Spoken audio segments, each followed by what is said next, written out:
Magsugan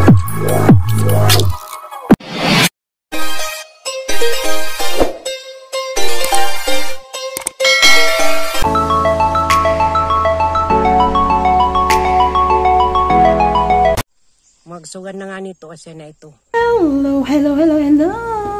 Welcome back to another vlog.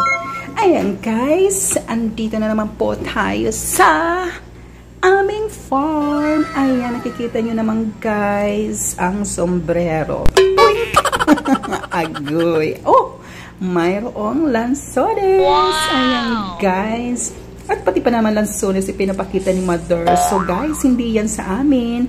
Yan po ay binili lang po ni Mother. At wala pa po kaming tanim na lansones. I hopefully soon magkaroon na kami ng tanim na lansones. So ayan guys.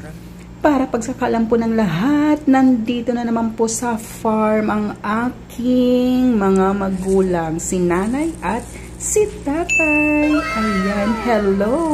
Hello, hello, hello. Farm date na naman kayo, guys. Ayan, so ang sweet-sweet ng aking mga magulang at nagde-date sila sa farm. How sweet naman. How lovely again. So, ayan, guys. Ano na ba yung pag-video ni Mother? Pagpasensyahan nyo na po, guys. At si Mother lang po ang kumukuha ng video. So, ayan guys, ang aming mga tanim na corn. Ayan, yung mga mais na mga tanim. Medyo malalaki na siya guys. Ayan.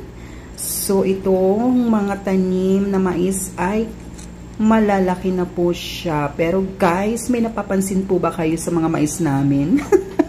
Nakakatuwa at guys, napakaliit.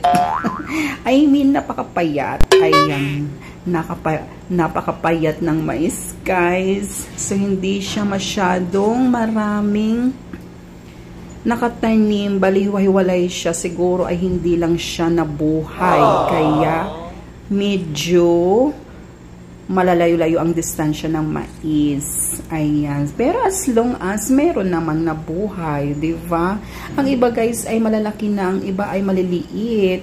So, ang papayat, hindi ko alam kung talagang ganito lang yung mais niya, kapapayat. Guys, comment me down below kung ito ay tataba pa ba o hindi. Kasi ang papayat niya, diba? Para siyang malnourished.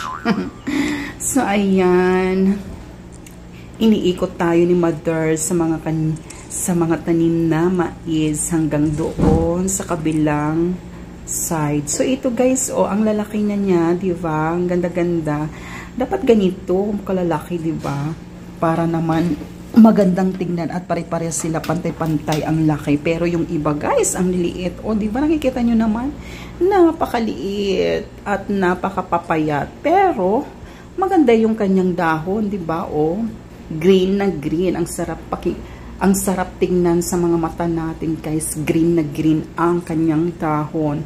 Ang kaibahan lang ay napakapayat, parang hindi sila kumakain. Char.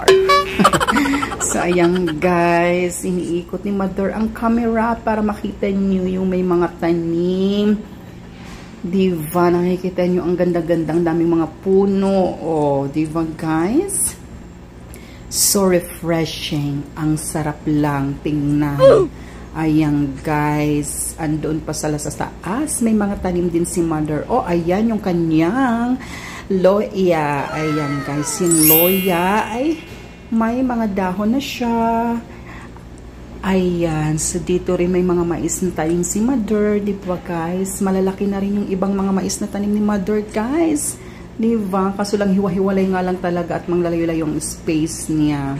So, ayan guys. Doon naman sa itong party ay hindi pa masyadong maraming tanim. So, lilinisan pa yan siya para magtaniman.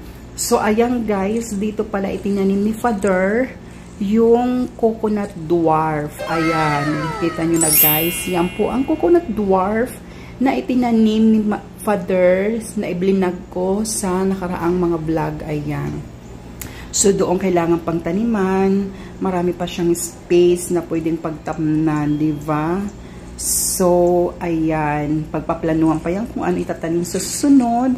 para magamit naman at pakinabangan, di ba guys? Ayun si Father, nakaupo lang sa upuan, nagpapahinga. Ayan. Di ba guys? So guys, sa mga hindi pa nakakapag-subscribe sa aking YouTube channel, guys, mag-subscribe na kayo. Libre lang naman po at tulong-tulungan nyo na po ako para po ay makatulong kayo sa akin. At i-likes at i-subscribe at mag-comments kayo, pati rin mag-share guys. Samahan nyo na mag-share. Ayan, si Father, kain lang ng kain.